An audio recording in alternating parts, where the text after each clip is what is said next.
Tenía que ser horrible. Para dedicar su expansión del gran templo, el emperador Azuitzotl hizo un sacrificio en masa.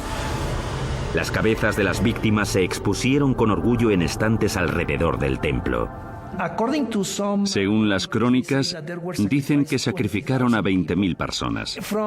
Desde un punto de vista práctico y desde un punto de vista científico, parece imposible. Así que creo que la crónica, que la escribieron fuentes españolas, quería decir que a sus ojos había muchos. Durante el reinado de Azuitzotl, las sangrías se dispararon.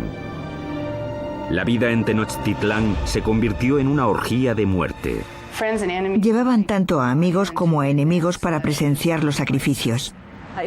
Siempre eran sacrificios rituales, siempre son eventos, pero también eran declaraciones políticas, una forma de intimidación.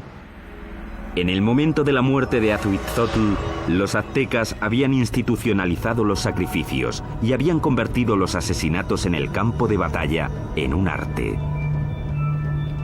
Eran los guerreros más feroces de América, una élite que tendría un espectacular templo dedicado. Pero ni siquiera ellos estaban preparados para la guerra de los mundos que les iba a caer encima.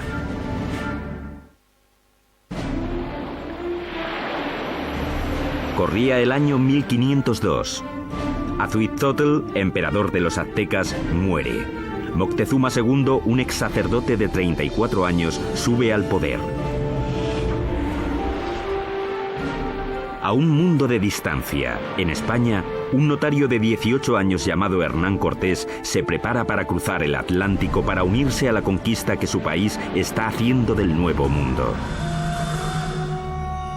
El imperio azteca está en su cenit. Ahora se extiende por al menos 210.000 kilómetros cuadrados, desde Tenochtitlán hasta las dos costas y muy al sur hasta Guatemala. Unos 25 millones de personas formaban la ley azteca. Había 38 provincias cuyos habitantes pagaban importantes impuestos, enriqueciendo así a los nobles. La ciudad se extendió, reluciendo por los canales y el lago, adornada con árboles y mansiones preciosas. Y Moctezuma II lo presidía todo. Era conocido por sus habilidades políticas y militares. Un líder duro, mató a la población de las ciudades que no se doblegaban a su mandato, pero en privado estaba inquieto. Parece ser que Moctezuma era un individuo pasivo, incluso hasta depresivo. Cuenta la leyenda que después de ver un cometa pasando por el cielo de Tenochtitlán, pasó el resto de la noche llorando. Según pasaban las semanas, se volvió cada vez más paranoico. Pero en el culmen de su obsesión por lo sobrenatural, una amenaza muy real se aproximaba por mar. Los espías colocados a lo largo de la costa del Golfo informaron sobre algo muy extraño que no conseguían describir. No habían visto un barco en su vida, así que no tenían una palabra para describirlo. Por eso los indios se refirieron a los barcos como montañas que se mueven por el agua. En 1519, tras navegar desde Cuba, Cortés llegó con 11 de aquellas montañas flotantes y 500 hombres al Golfo de México, 320 kilómetros al sureste de Tenochtitlán. Las tribus quedaron atónitas ante aquellos hombres con armaduras de metal y animales que no conocían. Según avanzaron tierra adentro, masacraron brutalmente a las tribus que se resistieron, pero muchas otras se alegraron de poder proporcionarles comida y hombres.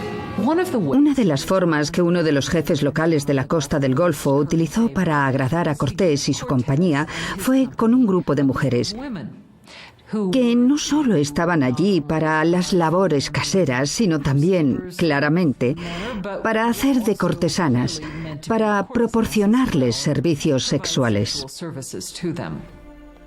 Pero entre las concubinas, una en particular llamó la atención de Cortés. Era la hija de un jefe que había sido vendida como esclava y se llamaba la Malinche. Desarrollaron una relación íntima y con el tiempo ella le dio un hijo.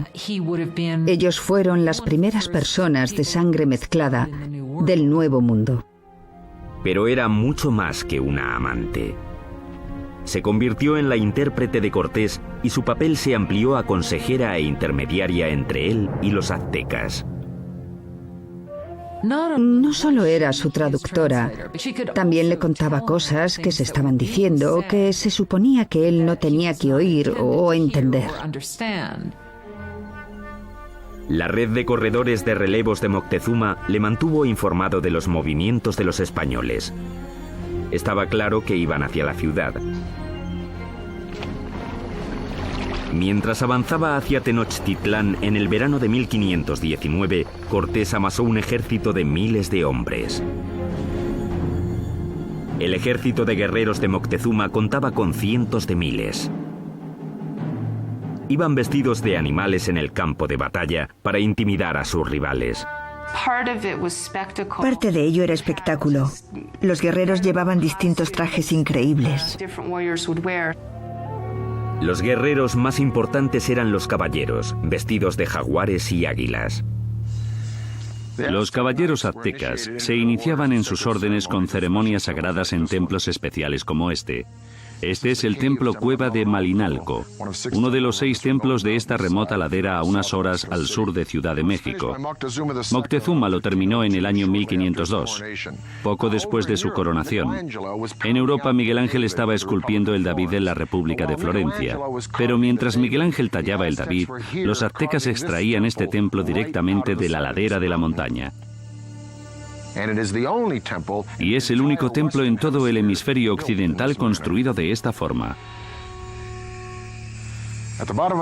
Al final de las escaleras de Coalcali se encuentran las esculturas de 2 jaguares. A los lados de las puertas yacen los restos de 2 guerreros. La puerta representa la boca abierta de una serpiente gigante. Literalmente se puede ver la lengua saliendo del templo. Los aztecas creían que esta era la entrada al centro de la tierra. Los guerreros privilegiados venían aquí, entraban en la sala con esculturas de águilas, les perforaban la nariz y ofrecían sangre en sacrificio para Huitzilopochtli, el dios de la guerra. Pero esta no sería, ni mucho menos, la última vez que los guerreros aztecas vendrían a dar su sangre. El primer encuentro entre Cortés y Moctezuma sería pacífico. Pero el conquistador sabía que un choque enorme y sangriento entre el viejo mundo y el nuevo mundo tendría lugar pronto. Y la aniquilación que tuvo lugar sería uno de los acontecimientos más aterradores de la historia de las Américas.